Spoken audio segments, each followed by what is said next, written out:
Keyingi yillarda yurtimizda maqom san'atini rivojlantirishga alohida e'tibor qaratilmoqda. Karmana tumanida o'tkazilgan maqom kechasi bu borada amalga oshirilayotgan ishlarning yana bir ifodasi bo'ldi. Jarayondan muxbirimiz xabar qiladi.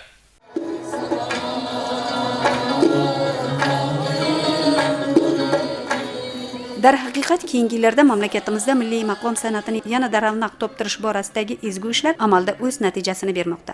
Davlatimiz rahbari tashabbusi bilan O'zbekistonimizning barcha hududlarida namunaviy maqom ansambllari tashkil etilib, hozirda bu ansambllar samarali faoliyat ko'rsatmoqda. Shuningdek, davlatimiz rahbarining 2017-yil 17-noyabrdagi o'zbek milliy san'atini yanada rivojlantirish chora-tadbirlari to'g'risidagi qaror doirasida joylarda bolalarga mazkur mumtoz san'at turi chuqur o'rgatilib, maxsus internatlarda ham maqom ansambllari tashkil etilmoqda. Shuningdek, prezidentimizning xalqaro maqom san'ati anjumanini o'tkazish to'g'risidagi qarori asosida yilda 2 marta Shahrisabz shahrida xalqaro maqom festivalini o'tkazish an'anaga aylandi.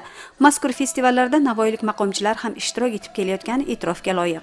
Maqom tadbirlari bizni eski qadriyatlarimizni tiklanishiga, eski qadriyatlarimizni yana rivoj topishiga bir imkoniyat beradi.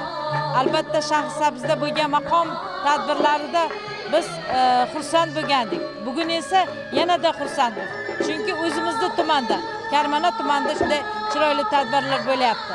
Bu maqom tadbirlarini albatta yoshlarimizga o'rgatib, ularni ham shunday tadbirlarga tayyorlab borsak, albatta ular ham ertaga shu qadriyatlarimizni qo'llagan holda barkamol insonlar bo'lib yetishadi.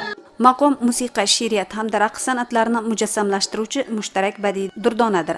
Bu kabi maqom kechalarini o'tkazish esa o'zbek milliy maqom san'atini keng targ'ib qilish, yosh avlod qalbida milliy mumtoz san'atimizga hurmat va e'tibor tuyg'ularini kamol toptirishda muhim ahamiyat kasb etadi.